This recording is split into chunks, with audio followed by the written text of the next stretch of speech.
All right, everybody. I wanted to take a minute and absorb those draft picks before I gave you whatever energy was going on with me.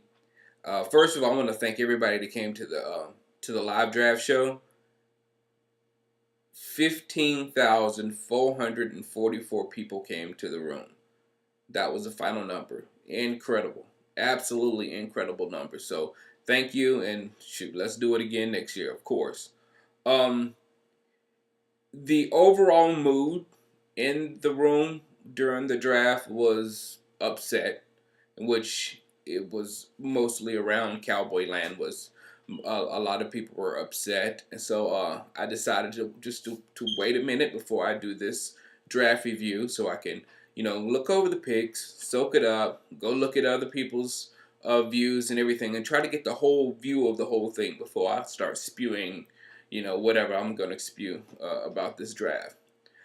Uh, and I, among national people, we got no higher than a C, I think, and a lot of D's and things of that sort. So nationally, people look down on this draft. But you got to take that with a grain of salt because you really people that do every team don't know that much about an individual team.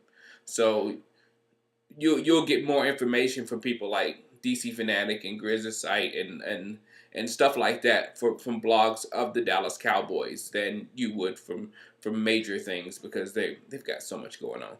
So everybody seemed to have some kind of issues with the draft.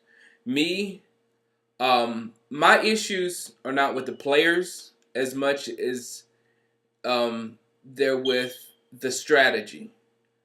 It's like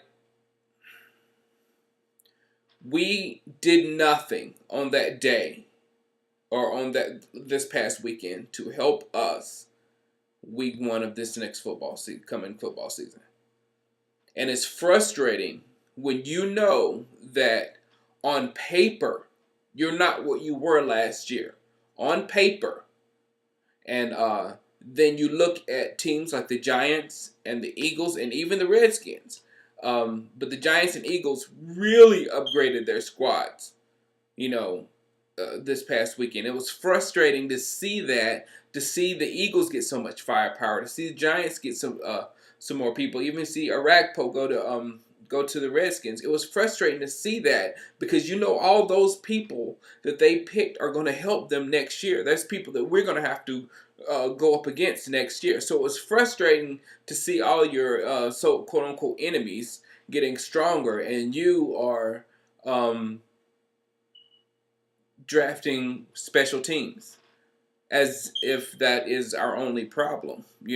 So that was my issue. It was like no sense of urgency. Like, oh, we're good. Our team is good right now. We just have to do a couple of things, and I just don't like that mentality. I like the mentality of aggressiveness, going out and getting more. But I guess we have no money. I guess we still buying popcorn and gonna be buying popcorn all season.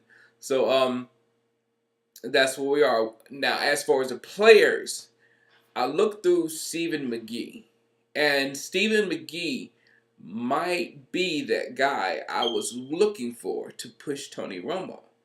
Because the only thing that was consistent upon everything that I read about Stephen McGee was about his heart. And when you watch him play against Texas, some of you guys seen that he got rocked. I mean, he it was a option or something, and he run across the middle, got rocked. Came back next play, ran again. I was like, whoa, the dude is feisty. One time he got a sack, so this dude sacked him, and McGee got up going after the dude for sacking him. I was like, whoa, he has moxie or whatever you want to call it. So, the Dallas Cowboys fans, as Tony Romo knows, they will give you an extra inch if you're likable. And this guy, he will be instantly likable by Dallas fans, and especially because he's a Texas boy also.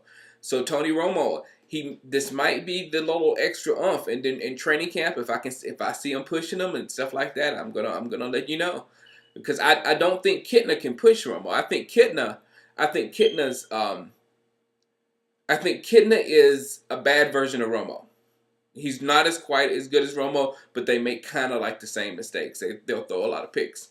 So I don't think Kitna can push Romo. So hopefully this other guy will be able to push him sooner or later.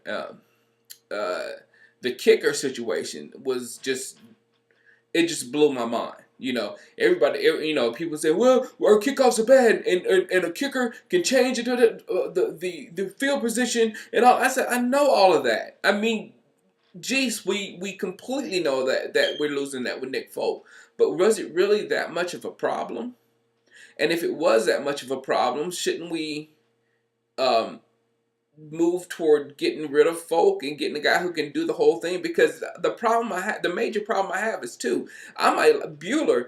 There's nothing about this kid I hadn't liked. I like this kid a lot. I might like him better than Folk, But the thing is they're both going to be on the roster more than likely. And you remember back in Bill Parcells' days, and they were very particular about those roster spots, And I think we need our roster spots. We can't afford to give it to two different kickers. And if we do this year, who's to say we'll have that same luxury next year?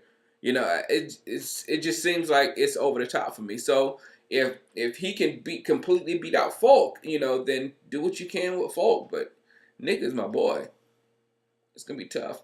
But the rest of the guys, the Jason Williams pick is kind of that's another one where it was like, I think I see a lot of potential in that guy, but the Cowboys are going to move him inside, and they're going to have to do a lot of teaching because he's raw anyway. So therefore, they're going to have to do a lot of teaching. So he's not going to be ready for a while. Maybe a couple of years or so. Hopefully, I'm wrong, and you never know until they take the field. You never know until they take the field. But it's gonna be a challenge. It's gonna be a challenge because we did just get people for special teams. So that's the main thing that's really, really, really, really hard to swallow. Very hard to swallow. So yeah, that's it. I'll be hanging out at Ball Junkies for a while, probably with this NBA draft. But I'll come back over here whenever something happens with the Cowboys and keep you guys filled in. All right, talk to me about the draft. Who you like? Who you didn't like? Did you come to terms with it? I came to terms. I didn't come to terms with the draft, but I came to terms. And the terms I came with was the only thing I can make out of this thing is Jerry's just like building this team for the future.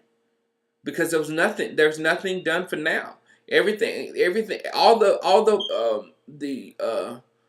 the moves on the off season have been moves for the future, not for now.